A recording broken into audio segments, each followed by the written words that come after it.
Welcome back to the LarryB YouTube channel. In today's class, we're going to learn how to make this elegant dress that we see here. It's a dress with a very deep basque effect in front, and it also has a cape on the neckline area. I'm going to take you through how to cut and sew this in this class. This is something you like to learn. Kindly stay tuned to the end of this tutorial. Thank you.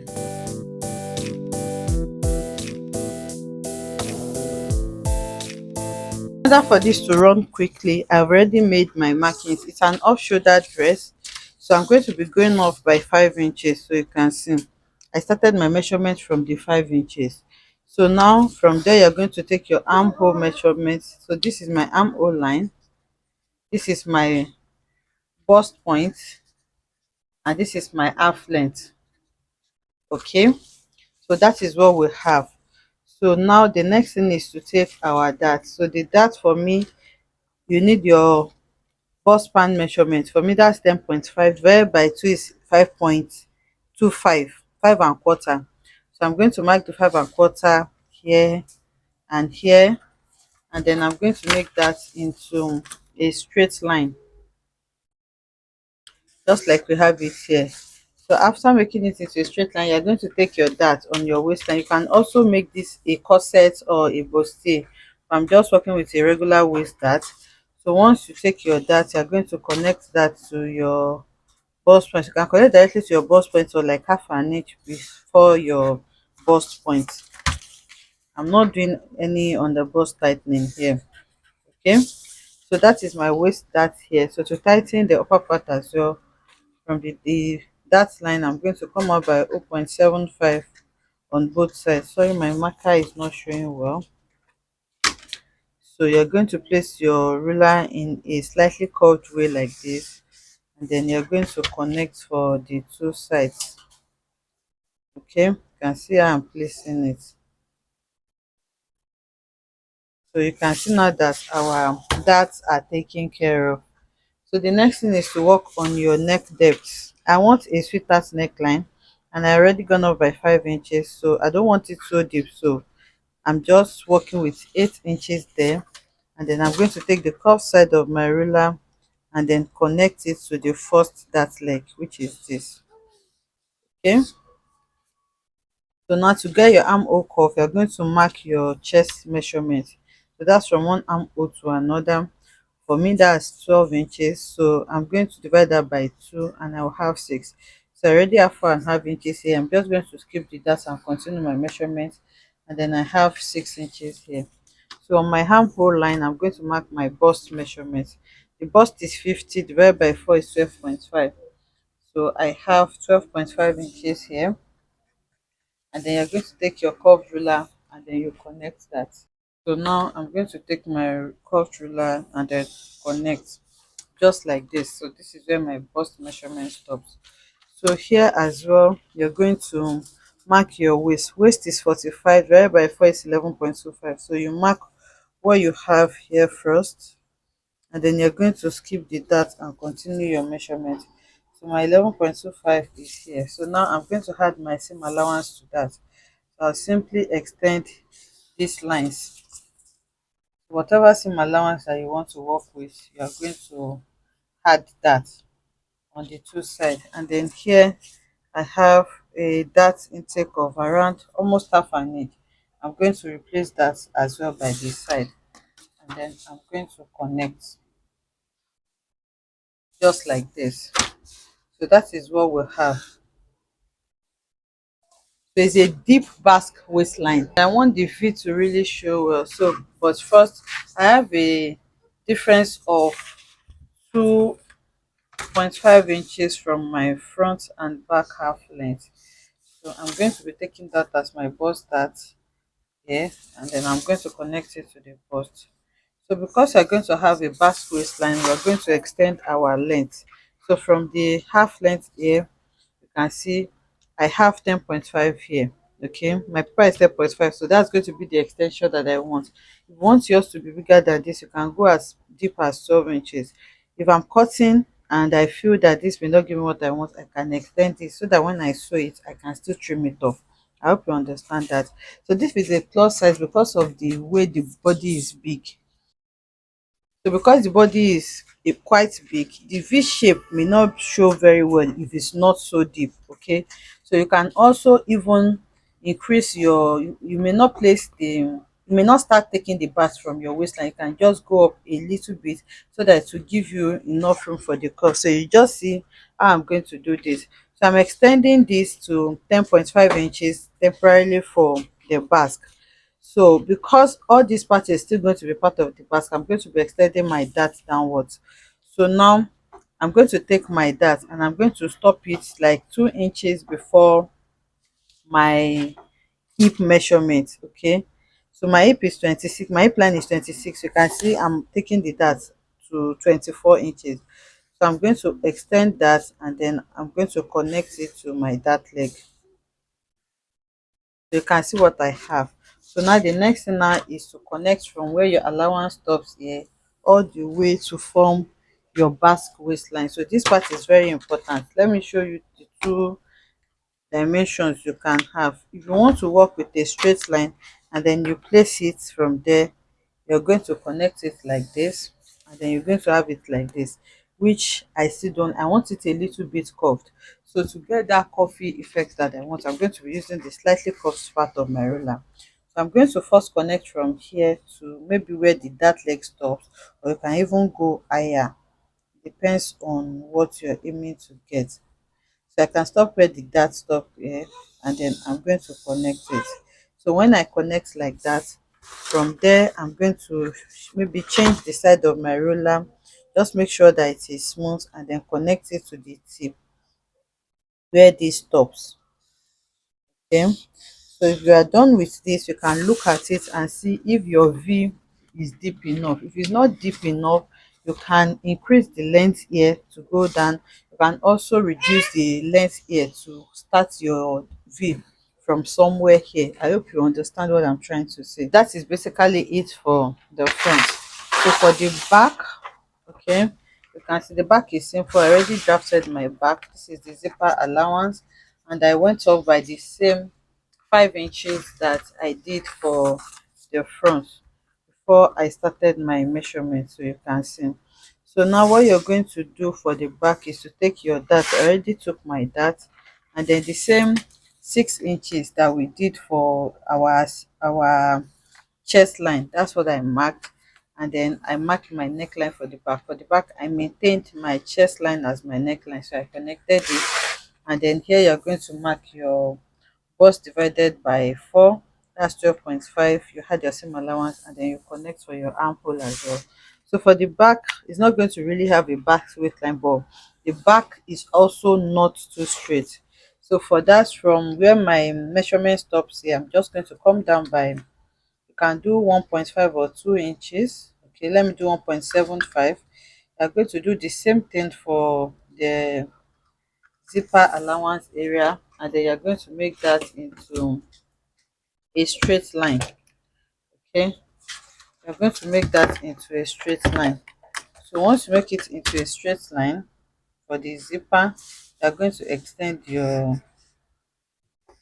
zipper legs there. Then where we have it here, I'm going to connect it just like this.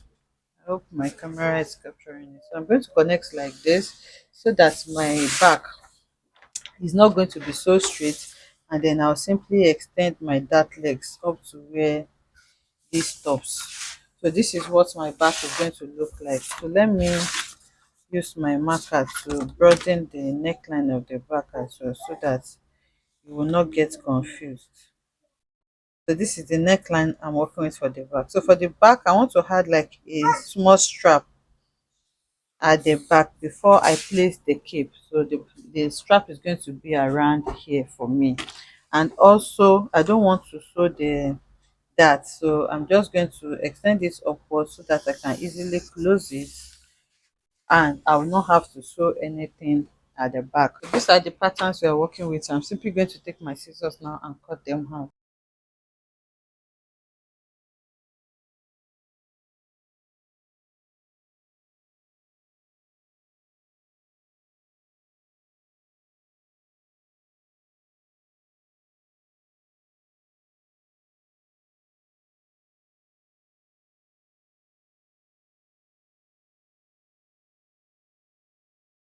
I've gone ahead to cut it out on my fabric. I'm using a velvet fabric.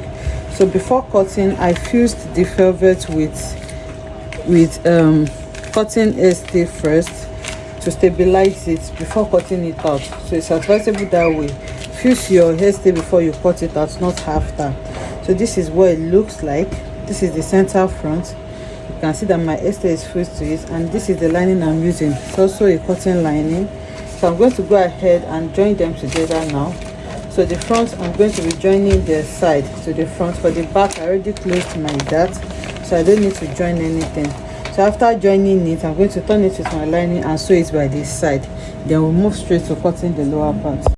I've gone ahead to sew them together. You can see I sewed the dart lines for the front, and then I turned the lining with the main fabric. So when you sew it, you open your seam. You can see it's not padded. It's just the ST that I used to stabilize the fabric. So this is the front and this is the back. I've joined the front and back together, and then I added the strap to mine. So I just sewed the strap together with it so that it can be neatly turned like this.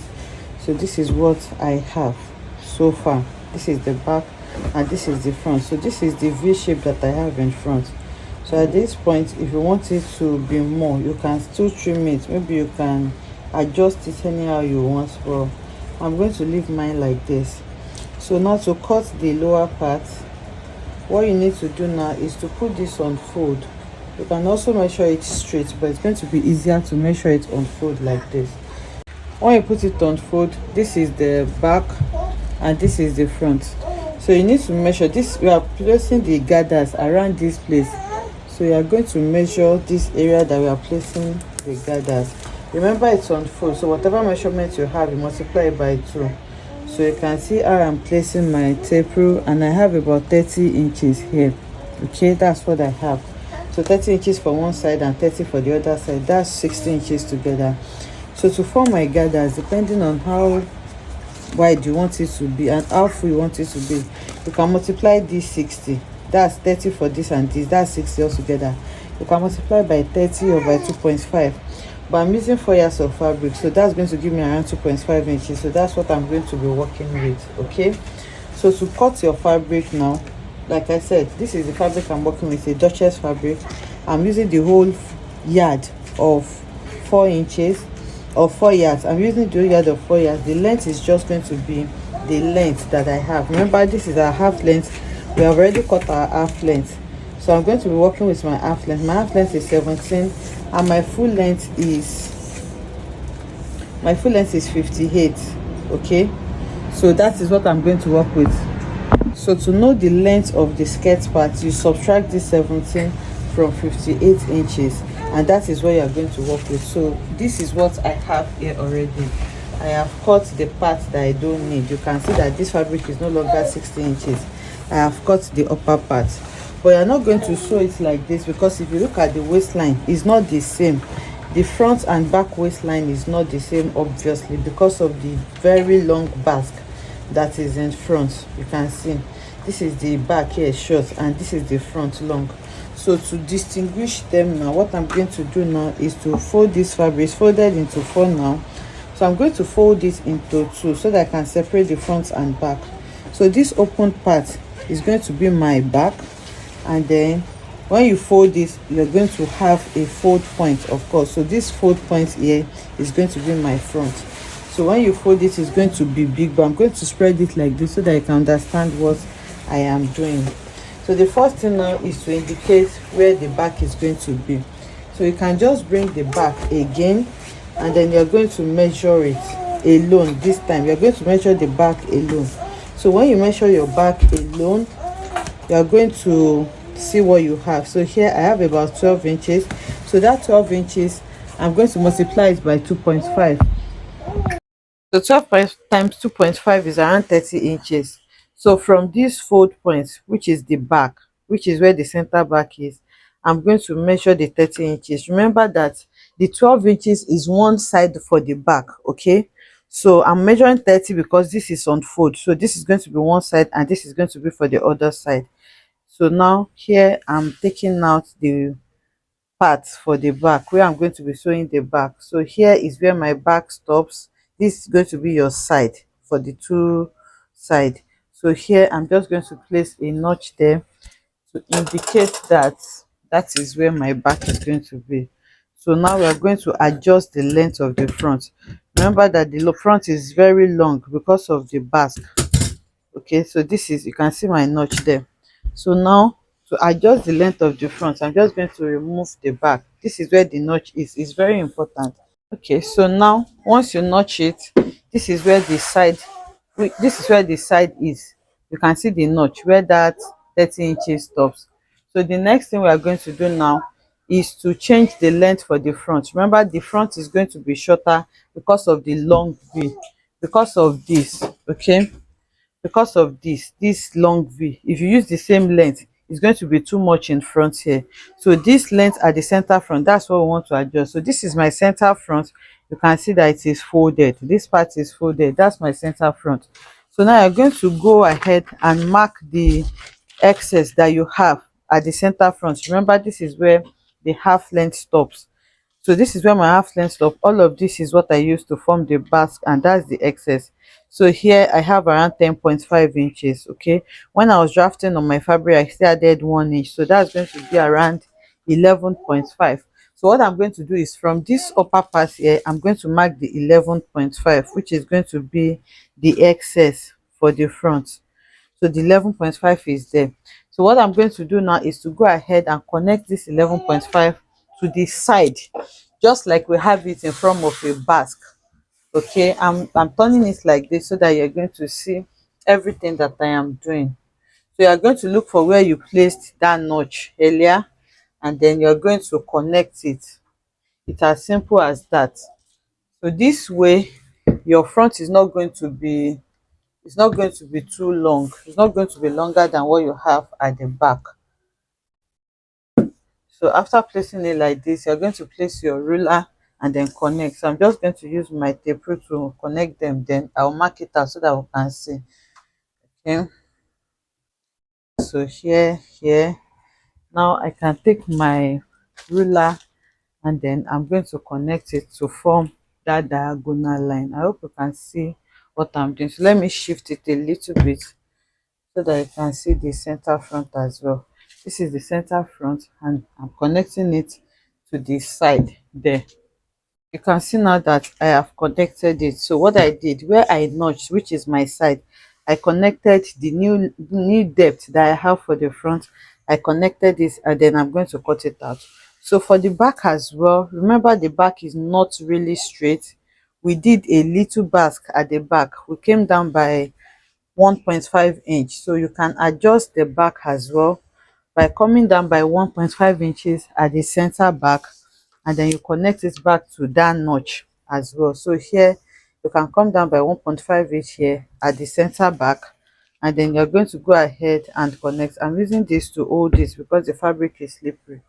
So you're going to connect that to this notch that we have. That way your center back is not going to be looking funny as well. So those are the little adjustments that we're doing to make sure that this rhymes by the time we sew them together. So once you cut this out now, we're going to go ahead and gather everything to the waistline. So you take note of your notch points, especially the center front where you have your deep V, and the side. Okay, those parts are important. So I'm done cutting it now. When you open it out, this is what you are going to see.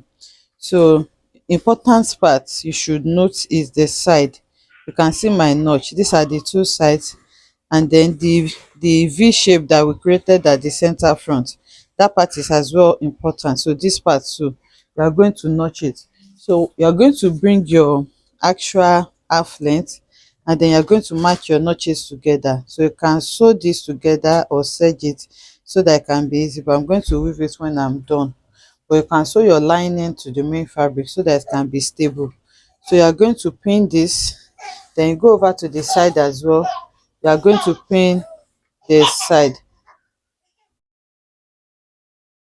So when you bring your half length, you are going to pin the center to the center, and then you're going to look for your notch by the side as well, which is here. So you are going to pin the side to the side, and then you place the center back at the center back so that you can gather everything together. So this is what it looks like when you are done gathering. So when you gather it, this is what you have. You just fix your zipper at the back, and for me, I also fixed a cape around the neckline. The tutorial on how I made the cape is also on the channel. If you want to learn how I did that, you can go ahead and watch that. I hope you enjoy making this beautiful dress tutorial with me. You can see how lush and full the lower part is. So if you want yours to be fuller, you can multiply by 3 or 2.5, depending on how full you want it to be. I hope you enjoy making this beautiful tutorial with me. If you enjoyed this, let us know in the comment section. Like, comment, and subscribe to our channel, and I will see you in the next one. Bye.